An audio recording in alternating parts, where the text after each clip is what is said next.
Hey guys, welcome back to the channel. Today we're going to take a look at the Bergara B-14 HMR, chambered in 308. Should be a good day. Let's get started.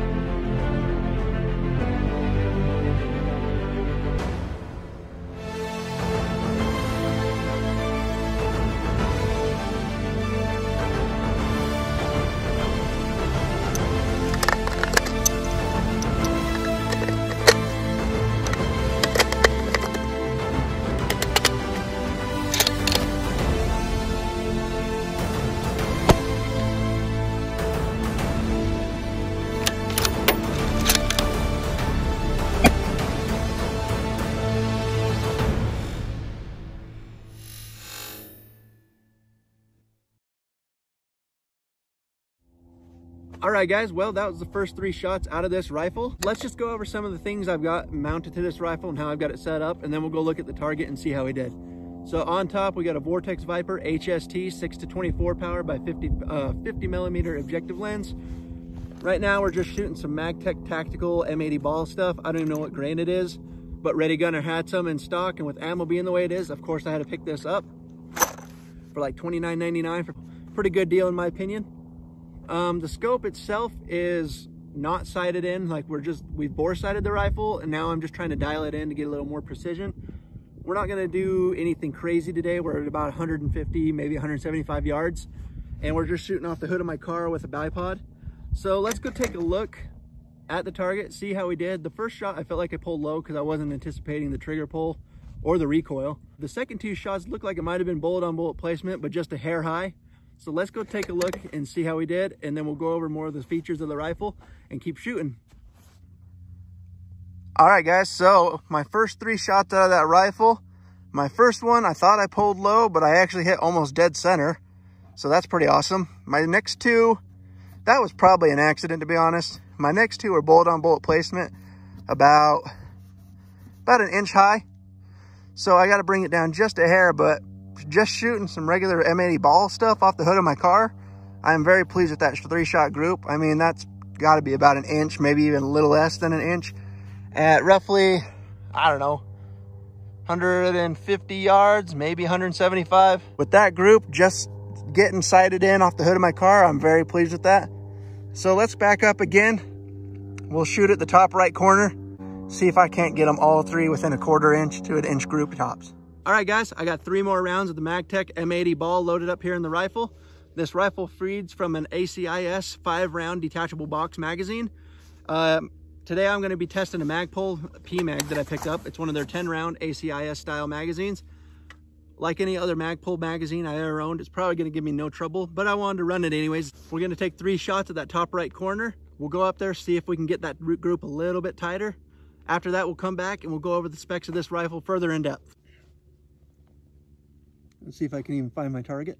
There it is. Okay.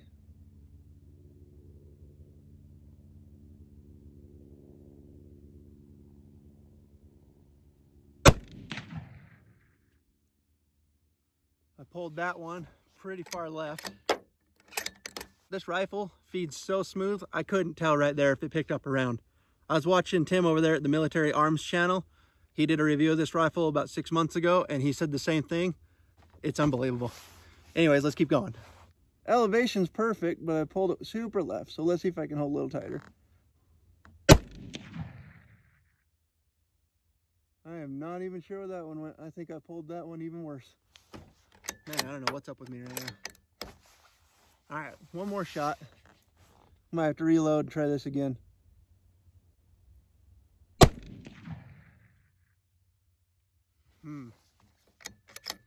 All right, let's load up 3 more and try that again. I don't know where I was hitting. I think I was pulling it to the left every time.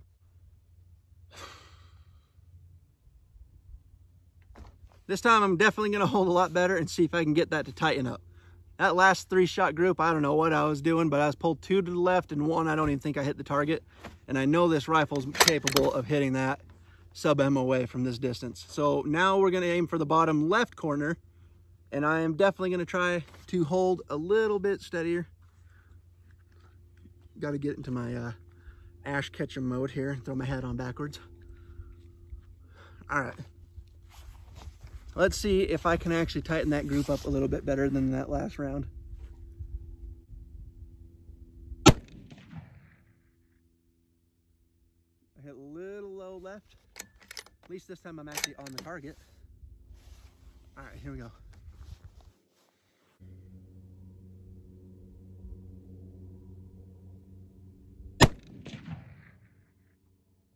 Just above. Not trying to make any excuses, but it could be this factory ammo. It's kind of cheap ammo, but that's just me making excuses for being a bad shot. See that flinch?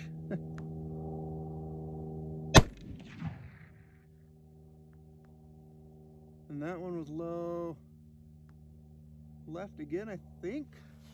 All right, let's load 3 more up.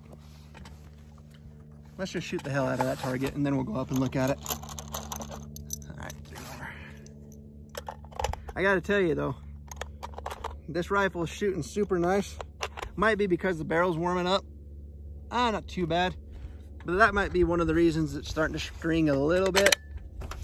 Once again, it's just me making excuses for being a shitty shot. All right, top left. I think that went left.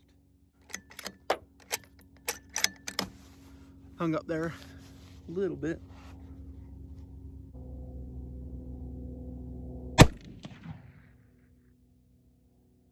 Better, just a touch right. All right. Might have to loosen that bipod up.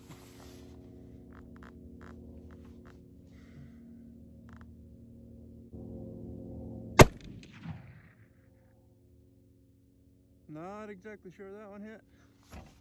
All right, one more time. How about we try some of these PMCs right here? These are 147 grain full metal jacket bolt tails. These might shoot a little better. Probably not. I'm just an idiot. All right, here we go. 3 more. Man, that load's so smooth.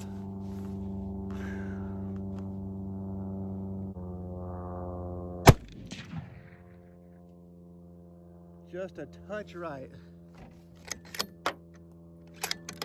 I might have to make some adjustments, but we'll go look after this round.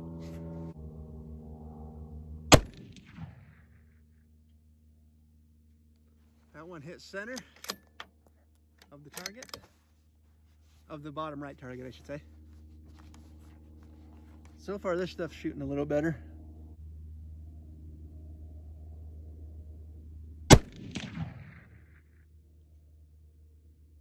All right, let's go take a look.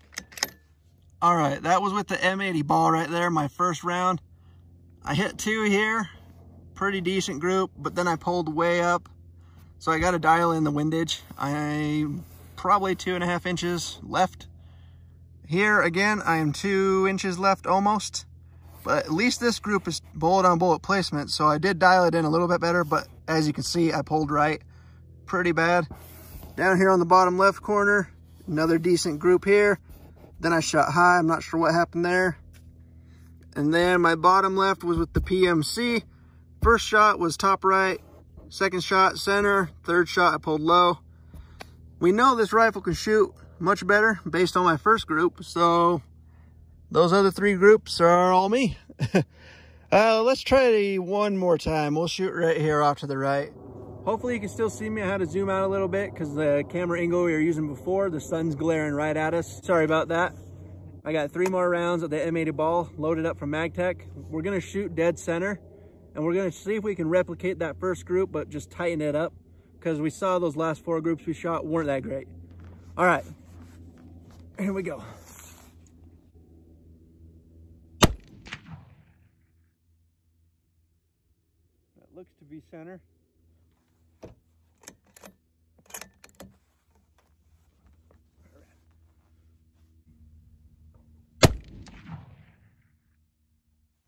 looks to be center again.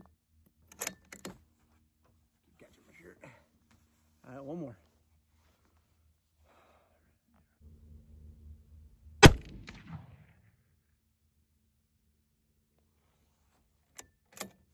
All right, let's go take a look.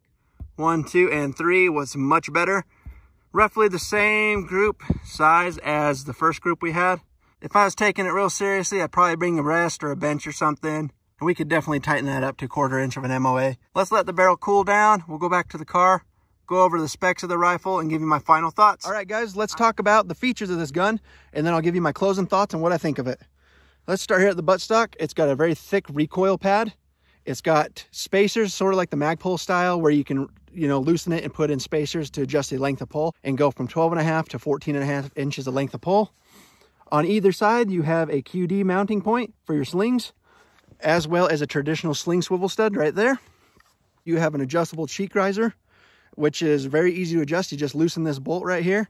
It's got these little ridges that you can loosen. It'll grab on and then tighten as you adjust it to where you want it set for you. Excellent system. Remington 700 actions, short actions, because it's a 308, will fit in this stock. Don't quote me on that, but I believe that's true. It's got this nice undercut, so when you want to, if you have a bag, you can set the bag on it, or you can pull into it like that with your hand and get that nice stable platform and make those long range shots. It's a nice fat, thick pistol grip. It positions my trigger finger perfect, so it's a straight pull on that trigger. Almost a straight pistol grip. It's slightly angled, but it's very nice. Once again, it's got a nice natural feel. The bolt handle is a tactical bolt handle. It's a very oversized knurled handle, which is great for making those rapid follow-up shots. Right under that, you have your safety. Forward is fire, rear is safe. So we're on safe right now. Trigger won't pull. Forward is safe, and yes, we are unloaded. No mag in the gun. That trigger is excellent. From the factory, that's a 2-pound adjustable trigger, I believe. I don't know what it's adjustable to, 2 to 4 pounds, something like that. And it's extremely lightweight. Making excuses, that's probably why some of those shots I pulled, I wasn't used to the fact that had such a light trigger pull. That's just making excuses. It's a very, very nice trigger. You have a cocking indicator right there, so when you're cocked, it's sticking out like it is, and when you pull the trigger, I don't know if you saw that, but it disappears, and now it's flush inside of the housing right there. It's drilled and tapped for Remington 700 style scope mounts, which is very smart for Bergara to do with these rifles, because the Remington 700 is so popular. There's so many of them out there, so many aftermarket parts. So it was very smart to go with that style of mount. On top of it, I have a loopholed 20 MOA scope mount. On top of that, I've got the Vortex rings. They're 30mm rings. They're precision match rings, like 50 bucks for the set, 60 bucks, something like that. The scope, like I mentioned in the beginning of the video, is a Viper HST from Vortex. It's their 6 power to 24 power, 50mm objective lens. It's an older scope from Vortex, but it's simple. It's a second focal plane scope, which means the reticle doesn't get larger as your magnification dials up and down, which I like, especially for hunting. I want that nice precision, thin reticle, or crosshair, I should say. I don't want it to get larger as I use that magnification. For you guys who want long range precision, maybe the first focal plane is for you, because that reticle gets bigger and it gets it closer to your eye, things like that. I'm not a scope man. I just want something that works, and this Viper HST works perfectly for what my use is going to be for this firearm. 4-inch eye relief, I believe it is. Zero stop. It's got so many MOAs of adjustment. It comes in mil or MOA. I've got the MOA version right here. 30mm tube, all the specs you want, and at a reasonable price. I would say it's on par with the PST Gen 2 as far as features, but for half the price. Like a PST Gen 2 goes for like $900 to $1,000. This one I picked up at Al Sporting Goods for $5.99. You can't beat that deal. You have a 20-inch free floated barrel. It's a 1 in 10 twist chrome moly steel. It's threaded up here at the end. 5/8 by 24, so all your 30 caliber suppressors, muzzle brakes, things like that will thread on just fine. It's got QD points up here at the front of the stock as well on both sides. And it's got the sling swivel stud here, and there's one, it's got 2 of them, one here and one here. I'm using this one to mount my Magpul bipod. Once again, I got this at Al's. These usually run, for the style I picked, about $19.95, something like that. I paid $89.95 on sale. I mean, Al's is the place to go if you're looking for deals. Scope, And this all together in one day, I came out $705, $710, something like that after tax for the scope with the rings and the bipod from Magpul. Not a whole lot of money, but a lot of features. Anyways, that bipod legs are spring loaded, so they just fly right down when you fold them. They do have a little bit of wobble, but that's when you load onto it and put a lot of weight on it. It gets that nice firm platform. It's not going to break on you. Most of it is polymer. When you're talking polymer, Magpul knows polymer. Let's face it, they're the leading kings when it comes to polymer. But underneath where it counts is aluminum. To fold them up, you just push the little button right here and they fold up out of the way. Very simple. It's got this nice, thick, giant knurled nut on the end, which if you loosen it, you get more of the tilt. With this one, since it's mounted to the sling swivel, it doesn't have the sway feature. Like, you can sway the rifle left and right if you have the Chemlock style. But for this one, you lose that feature, but you still have the sway. You still have the tilt feature, I should say. And if you loosen that, it's even looser. I have it set fairly tight, about 80% tight. So I can go even tighter if I want it to be rigid, but I want a little bit of flexibility. The most important part of this rifle is the price.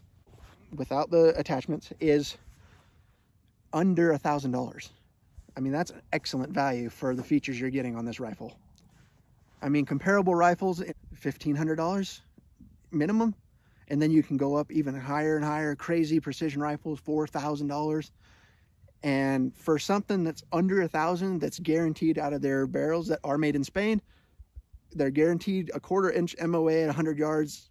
You can't like beat this rifle. And the fact that they made it compatible with Remington 700 parts, I don't know. I believe the triggers are compatible. I believe, like I said, the scopes and stuff like that are compatible. And I think you can swap the stocks if you want. Don't quote me on any of this. This is just what I've heard. So if you want to try it for yourself, go ahead, but don't blame me if it doesn't work. Features in mind, coming in at under $1,000, that's of excellent value. Excellent, excellent, excellent value for this gun. One more thing, forgot to mention before, is it has a metal aluminum chassis. They call it their aluminum micro chassis that's bedded into the rifle stock. It goes from the forehead all the way down, I believe, into the pistol grip. I don't know if it stops just short or if it goes through all the full pistol grip, but it's designed to where it's got like slots and holes cut into it. I'll put a picture so you can see exactly what that looks like, but it's from the forend all the way through the pistol grip, and it's aluminum chassis that makes it a nice rigid platform, and it guarantees that it's going to stay free floated. When they form the stock to it, the stock material, the polymer of the stock can fit and mold into it, and they retain that nice rigidity. The stocks, one last thing, they're all hand painted. You're not going to get one that has the same pattern or the same marks. You're just not.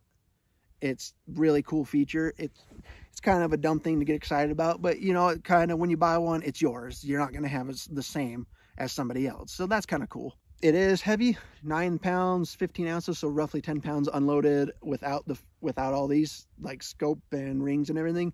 So where I'm sitting, I'm probably 13 to 15 pounds somewhere. So it's not a light rifle. So if you're planning on using it for precision, where you're just going to be stationary, that's fine. The added weight makes for a nice, comfortable shooting, smooth shooting rifle with no recoil.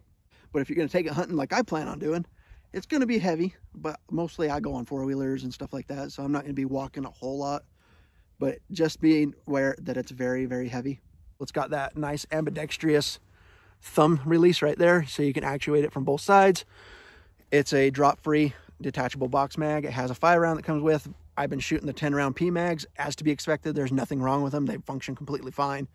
So it's really nice that any of your standard ACIS magazines will fit into this gun. With the adjustability, you know, the shootability, the accuracy, all that for extremely low price, I think you can't beat it.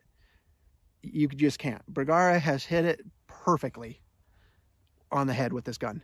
That's my closing thoughts. Buy it if you've got $1,000 right now or less. I bought it for $850.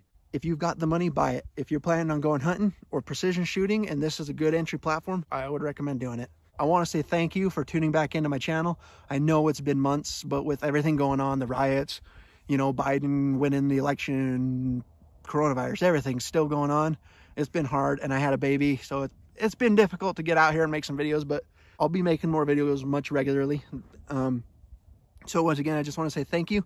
And if there's anything you want me to do a full video on that you've seen in this that you want to see, just leave it in the comments below. I'll get back to you guys as soon as possible. Please like, comment, all that good stuff, and we'll see you in the next one. Bye.